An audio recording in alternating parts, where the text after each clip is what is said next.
Oke guys, welcome back to Daily Charting with Toshi, di mana kita akan daily chart your favorite cryptocurrencies. Oke, today's video is brought to you by Gate.io, di mana kita bisa trade lebih dari 1.400 cryptocurrency secara aman, nyaman, dan cepat. Ya, dengan ulang tahun ke-9-nya ini, Gate.io mengadakan suatu trading competition yang bernama Futures World Cup Trading Competition dengan prize pool sebesar 5 juta US dollars. Tentunya sangat besar dan sangat menarik. Ya, bagi kalian tertarik untuk ikutan dalam 2 hari ke depan, ya ini akan dimulai pertandingannya. Dan kalau kita lihat di sini bisa solo registration maupun bisa troop registration, ya. Lo bisa trading sendiri maupun dengan tim, ya. Jadi buat kalian yang tertarik untuk mengikuti trading competition-nya bisa cek link reflektor di bawah dan mulai trading di Futures World Cup Trading Competition. Oke, dalam 24 jam terakhir, cryptocurrency market lanjut lagi turun sebesar 4,87%. Dengan total market cap mencapai di 1,21 triliun US dollars. Dan kita bisa lihat Bitcoin lagi-lagi drop di bawah dari summer low 2021 dengan harga di 29.300-an. Ya, itu merupakan penurunan sebesar 4,96% dalam 24 jam terakhir. Dan untuk Ethereum sekarang drop ke 1.730-an alias di bawah juga dari summer low dan drop sebesar 6,87%. Lalu untuk BNB, ya dia BNB turun sebesar 7,3%, Cardano turun sebesar 2,29%, XRP turun sebesar 4,06%, dan seterusnya. Ya, overall semua ketarik oleh Bitcoin. Dan bahkan kalau kita lihat di sini, altcoins cenderung lebih turun lebih parah daripada Bitcoin. Ya, nggak semua tapi beberapa cenderung lebih parah. Ya. Dan kalau kita lihat lagi-lagi Bitcoin retest daerah summer low. Ya, dan bisa dibilang ini retest yang cukup baru ya. Tadi saat daily close jam 7 pagi, ya, dia masih close di 31.300-an. Lalu tiba-tiba saat dia buka candle baru di jam 7 pagi tadi, kita bisa lihat dia drop dengan sangat signifikan. Ya, jadi ya bisa dibilang semoga saja ini bisa dites. Ya, masih ada kemungkinan dia selamat. Walaupun jujurnya kalau ini sampai benar-benar hari ini legit seperti ini price actionnya, berarti Bitcoin membuat apa? Dia membuat higher low. Dan satu aset yang mulai membuat higher low tentunya itu bukanlah pertanda dia semakin bullish. Ya, jadi lagi-lagi, seperti yang gue bilang kemarin ya, PR pertama, bertahan di atas dari 29.700-an, karena itu adalah summer low dari Bitcoin 2021. Plus PR kedua adalah untuk membuat dia lebih bullish, dia harus close daily di atas dari 32.000. Tujuannya apa? Tujuannya untuk membuat higher high, ya instead of higher low di sini, ya. Dan tentunya kita tahu bahwa mau tidak mau kita harus lihat indeks dolar ya. Karena biasanya kalau terjadi seperti ini ada peningkatan di indeks dolar dan ternyata benar ya. Indeks dolar kemarin basically berhasil menahan harga di atas dari 102. Ya, dia terpantul di sini. Dengan sangat jelas dia mengubah 102,058 menjadi support ya. Kita lihat wick-nya dan dia terpantul ke atas. Nah, tetapi ya good news-nya apa? Good news-nya MA20 sepertinya mulai berubah menjadi resisten di sini ya. Jadi saat dia tembus pada tanggal 19 Mei lalu, dia nggak pernah retest 20 ya, dia gagal retest langsung jebol ke bawah lagi. Nah, sekarang kita bisa lihat dia mulai retest. Semoga saja MA20 kuat menjadi resisten dan mulai close ke bawah ya. Karena lagi-lagi buat kalian yang mungkin masih baru di TCI ya, baru stay tune di TCI, harus tahu bahwa korelasi indeks dolar dengan risk on asset seperti BTC, Nasdaq, S&P 500 dan lain-lain adalah korelasi negatif ya atau korelasi terbalik. Jadi saat USD atau indeks dolar menurun ya, nah di situ Nasdaq, lalu Bitcoin, S&P 500 alias risk on asset semua mendapatkan peningkatan ya. Nah, jadi otomatis kalau dia masuk ke bear market, contoh seperti di 2020 ya, Maret 2020 di mana waktu itu indeks dolar menguat dengan cukup signifikan dan dia peak pada tanggal ya sekitar 18 sampai 19 Maret 2020. Dan kalau lu mau cek ya, gue udah keseringan ngelakuin pengecekannya, jadi buat kalian yang mau ngecek boleh cek sendiri ya. Di tanggal segituan Bitcoin mulai rally, ya mulai mantul di EMA 200 weekly dan mulai mendapatkan bull market. Dan apa yang terjadi? Kita bisa lihat indeks dolar melemah dan akhirnya masuk ke bear market. Ya, jadi lagi-lagi untuk kita mendapatkan bear market yang skala besar ya bukan cuma naik ya sekali-sekali 5%, sekali 5%, tapi bisa peningkatan belasan persen secara terus-menerus, ya itu kita harus mendapatkan movement seperti ini lagi ya, bear market di indeks dolar. Jadi yang kita butuhkan kurang lebih seperti itu ya, movement yang sama-sama seperti ini. Jadi drop seperti ini ya. Jadi kurang lebih seperti itu untuk indeks dolar ya. Dan kalau buat lu yang nanya, "Bang, kemungkinannya gimana? Apakah akan turun dalam waktu dekat atau tidak?" Kalau ngomong secara probabilitas, kemungkinan besar ya untuk bisa sama seperti di sini sedikit kecil kemungkinannya ya. At least for now. Kenapa? Karena masih ada 2 kali lagi peningkatan interest rate. Nanti pada tanggal 15 Juni ya, alias dalam berapa hari lagi? 8 hari lagi, dan juga nanti di bulan Juli. Nah, setelah itu kita lihat apakah the Fed akan pivot, dia akan mulai berubah dari mereka hawkish, mulai menjadi dovish atau tidak. Kalau mereka masih terus hawkish dan terus ingin meningkatkan interest rate, ya bahkan kalau lebih parahnya sampai ke tahun 80-an, siap-siap, ada kemungkinan indeks dolar bisa kembali menguat lagi dan bisa sampai ke 100 belasan, ya. Jadi kurang lebih seperti itu, ya, dan detailnya kita akan bahas di belakang untuk buy limit. Oke, dan kita balik lagi ke Bitcoin untuk buy limit. Ya, lagi-lagi buat kalian yang sudah terus ikutan DCWT, pasti sudah tahu di mana buy limitnya. Tapi ya bersabar ya, karena lagi-lagi nggak semua orang nonton DCWT setiap hari. Jadi gue harus update ya. Yang pertama adalah untuk yang medium sampai ke high risk, basically market buy ya, yaitu di daerah 29.700 sampai 30.000. Nah, yaitu adalah basically struktur summer low 2021. Itu masuknya apa? Medium sampai high risk. Nah, untuk konservatif seperti biasa kita bisa di MA 200 weekly yang sekarang ada di berapa? Kita coba cek ya. Sekarang ada di 22.299 ya, atau kalau mau dibulatin biar gampang 22.300. Ya, jadi lagi-lagi setiap dari minggu ke minggu ada peningkatan ya. Sebelumnya 22.100-an, sekarang 22.200-an atau lebih tepatnya 22.300 lah kalau kita bulatin ya. Jadi lagi-lagi seperti itu. Dan possibility-nya seperti apa? Ya, seperti yang gue bilang, ya, dari data basically sekitar 10 tahun ke belakang, kita bisa lihat setiap kali MA50 dan 20 weekly death cross, ya, buat kalian yang nggak ngerti death cross adalah apa? Berarti apa namanya, MA yang lebih kecil atau moving average lebih kecil, dia cross dengan moving average yang lebih besar. Ya, di sini contohnya adalah 50 dan 20. Death cross di sini rata-rata, ya bukan rata-rata tapi 100% dari mereka ujung-ujungnya ke MA 200. Ya, di sini kita ambil contoh sebelumnya 2020 ya. Death cross apa yang terjadi? 200. Di sini death cross apa yang terjadi? 200. Dan kita cek lagi di sini ya, bahkan dari awal banget dia keluar di 2014-an lah ya, atau 2015-an lah. Kita bisa lihat death cross 200. Ya, jadi lagi-lagi secara statistik 10 tahun ke belakang lah kurang lebih ya. Kita bisa lihat setiap kali terjadi death cross di MA 20 dan 50 weekly akan selalu terjadi ke 200. Ya, jadi lagi-lagi kita harus lebih siap-siapnya akan jebol ke 200. Tinggal pertanyaannya kapan jebolnya. Ya, kalau jebol langsung itu masuk ke skenario A.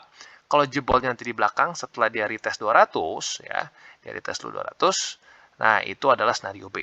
Ya, yang terjadi di 2018. Jadi lagi-lagi ya, kalau gua pribadi sih masih lebih tetap nunggu di MA 200 weekly. Walaupun gue tetap averaging di sini. Kenapa bang? Kan menurut lu secara statistik kemungkinan besar akan ke 200. Yes, tetapi kita bukan yang punya markets.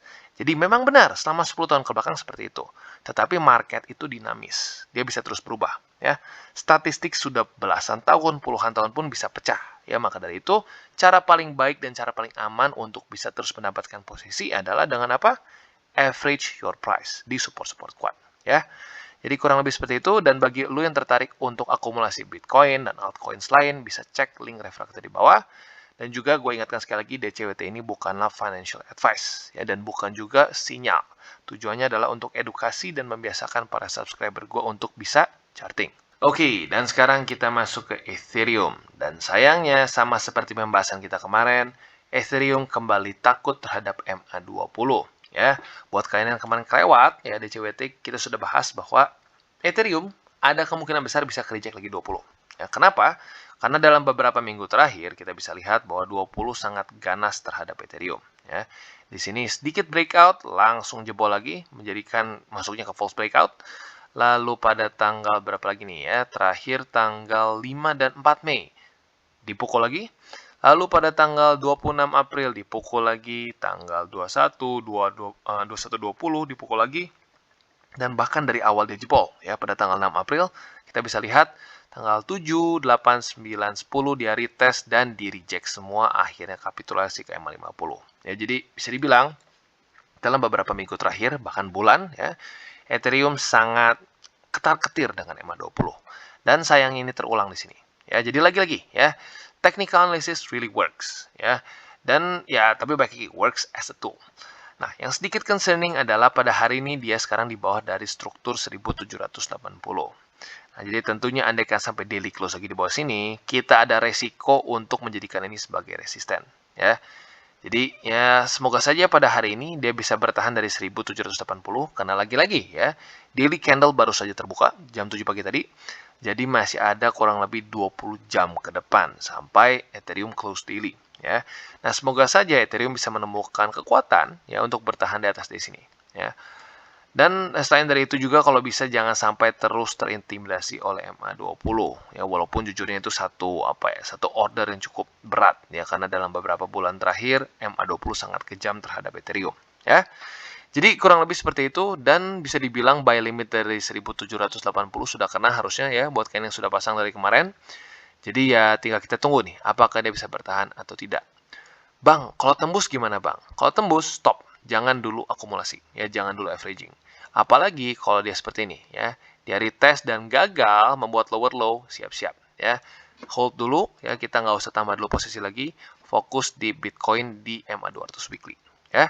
Jadi kurang lebih seperti itu untuk Ethereum. Oke, dan selanjutnya Cardano. Kita bisa lihat Cardano justru sedikit berbeda, ya. Beberapa aset lain, ya, seperti Ethereum dan lain-lain drop very significant.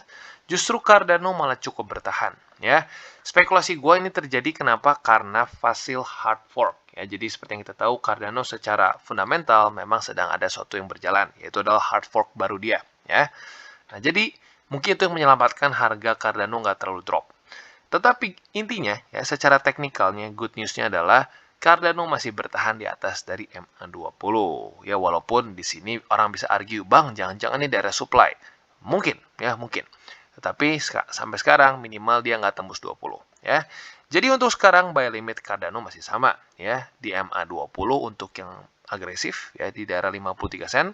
Dan buat kalian yang konservatif bisa tetap pertimbangkan di daerah 44 sen, ya. Jadi kurang lebih seperti itu untuk Cardano, quite simple, ya. Dan mungkin yang akan menjadi hambatan selanjutnya bagi Cardano dalam waktu dekat adalah MA50 yang semakin mendekat di sini, ya. Sekarang sudah di 66 sen. Nah, jadi gimana nih Bang? Menurut gua probability-nya bisa saja tembus apabila BTC melakukan skenario A, ya, alias dia menuju ke MA200 daily, ya. Kalau dia sampai ke daerah situ, ya, mau di reject atau enggak, kemungkinan Cardano bisa mengalahkan MA50. Tetapi kalau BTC skenario A dan jebol ke MA200 weekly, ya sudah, kemungkinan besar Cardano juga akan jebol dan arguably bahkan bisa tembus 44 sen, ya. Jadi kurang lebih seperti itu untuk Cardano. Oke, dan selanjutnya AVAX. Untuk AVAX secara price action cukup mirip seperti Ethereum, ya. Perbedaannya apa? Perbedaannya nggak jebol strukturnya, ya. Jadi AVAX pada hari ini secara price action lebih oke dibandingkan dengan Ethereum, ya. Kita bandingkan. Ini Ethereum, ini AVAX, ya. Sama-sama ke reject MA20, tetapi perbedaannya nggak jebol struktur, which is good, ya. Tetapi seperti yang gue bilang, secara statistik, secara historik dalam beberapa minggu terakhir, MA20 sangat menyeramkan bagi AVAX, ya. Sejak jebol pada 6 April juga, ya, kita bisa lihat berkali-kali MA20 mereject, ya, harga dari AVAX, ya. Jadi lagi-lagi, ya, PR-nya untuk sekarang adalah defensif dulu, yaitu bertahan di atas dari 22,44 sen, ya. Kalau bisa bertahan di sini, tinggal tunggu nasib BTC, ya. Kalau BTC nasibnya buruk dan skenario A langsung, ya, ya sudah, mau tidak mau AVAX akan jebol kemungkinan besar, ya, dan akan menuju ke summer low yang ada di daerah $9 lebih 45 sen, ya. Jadi ya tinggal kita tunggu, ya, apakah demand dia bisa membuat dia bertahan minimal di support sini. Kalau sudah bisa berhasil bertahan, PR selanjutnya kita nonton BTC, ya. Kalau BTC bisa ya bukan cuma bertahan, ya, harus bisa ya skenario B gitu ya, di mana dia mulai mengejar MA200 daily. Nah, AVAX kemungkinan besar bisa mendapatkan momentum yang cukup. Tapi kalau skenario A, ya sudah, ya. Kita maklumi saja dan siap-siap tunggu di $9 lebih 45 sen. Oke, dan Matic, ya, nasibnya mirip, ya, mirip dengan AVAX dan Ethereum. Sama-sama ke reject oleh MA20, ya. Dan kalau kita lihat di sini minimal dia tidak jebol struktur yang baru terbentuk nih pada tanggal 27 dan 28 Mei. Tapi lagi-lagi ya untuk Matic seperti yang gue sudah bilang sebelum-sebelumnya, daerah 68 sen ini sayangnya adalah summer low dari 2021. Jadi kalau gue pribadi tidak akan akumulasi dulu Matic sampai dia bisa reclaim daerah 68 sen ya. Karena seperti yang gue bilang, andaikan ya dia belum bisa reclaim di sini dan ini tidak menjadi support, ya belum bisa menjadi support, kemungkinan Matic untuk drop lebih parah masih besar, ya. Lagi-lagi seperti yang gue bilang, ya Bitcoin masih bisa drop sampai EMA 200 weekly dan bayang kalau BTC drop berapa persen ke sana, ya siap-siap altcoins lain bisa drop double dari itu, ya. Dan seperti yang gue bilang, altcoins yang sudah jebol summer low-nya biasanya akan terbanting lebih parah, gitu, ya. Jadi maka dari itu untuk sekarang Matic gue tidak anjurkan untuk akumulasi ya. Gue baru bisa anjurkan untuk akumulasi apabila Matic bisa kembali ke atas dari 68 sen dan terpantul. Ya lagi-lagi bukan cuma close di atas tetapi terpantul. Kalau nggak mantul artinya tidak terjadi konfirmasi. Oke, dan selanjutnya kita masuk ke Polkadot. Dan Polkadot seperti yang kita bisa lihat masih struggling di bawah dari summer low. Ya. Buat kalian yang belum tahu, summer low dari Polkadot adalah di $10 lebih 89 sen di sini. Ya. Nah, dia masih belum berhasil reclaim. Jadi berkali-kali dia mencoba untuk reclaim tetapi cenderung gagal. Ya, pernah sekali berhasil, ya, tetapi dia nggak kuat momentumnya. MA20 mendekat, dia takut dan jebol lagi ke bawah. Ya. Jadi seperti yang gue bilang ya, satu altcoins yang jebol summer low-nya biasanya momentum jadi kacau ya. Momentum jadi kacau dan lebih terombang-ambing dengan BTC saja ya. Kalian lihat beberapa aset lain yang masih di atas dari summer low cenderung masih lebih oke ya. Tetapi aset-aset yang sudah jebol, basically pump BTC tidak terlalu bisa membantu peningkatan dari si aset tersebut ya. Jadi lagi-lagi untuk sekarang Polkadot gue sarankan untuk tidak dulu akumulasi, tidak dulu averaging karena sedang di bawah dari summer low ya. Tapi buat kalian yang mungkin die hard pengen tetap di sini ya boleh aja, tapi gue pribadi tidak sarankan ya. Jadi kita tunggu sampai dia bisa close di atas dari $10 lebih 89 sen dan mantul di sini ya, alias kita tunggu konfirmasi. Jadi kurang lebih seperti itu untuk Polkadot. Oke, dan selanjutnya kita masuk ke Cosmos atau Atom ya, di mana kita bisa lihat dalam beberapa hari terakhir ini, dia terus-terusan retest daerah summer low 2021 ya. Lagi-lagi ya, summer low sekarang sedang lagi ngetrend ya, retest terus oleh altcoins maupun BTC ya. Jadi kita bisa lihat pada tanggal berapa nih ya, tanggal 3, tanggal 4, dan tanggal 5, dia 3 kali retest summer low, tetapi masih terpantul. Dan kemarin mendapatkan relief rally dari Bitcoin. Tetapi karena Bitcoin kembali melempem, akhirnya drop lagi. Ya, jadi kembali lagi dites untuk ke berapa kali nih dalam seminggu. Jadi lagi-lagi untuk sekarang ya, sama seperti altcoin yang lain juga, selama dia masih bisa bertahan di atas di sini, biasanya secara demand dia masih akan lebih oke. Tapi kalau jebol seperti DOT, Matic, ya lihat sendiri ya, secara price action terombang-ambing dengan BTC. Jadi lagi-lagi PR untuk Cosmos adalah bertahan dari di atas $9 lah kalau kita buletin di sini ya. Hanya kan dia bisa bertahan dan sideways aja dulu di sini ya. Ya not bad. Ya tinggal kita tunggu apakah BTC bisa scenario B. Kalau bisa ya akan terbantu ya.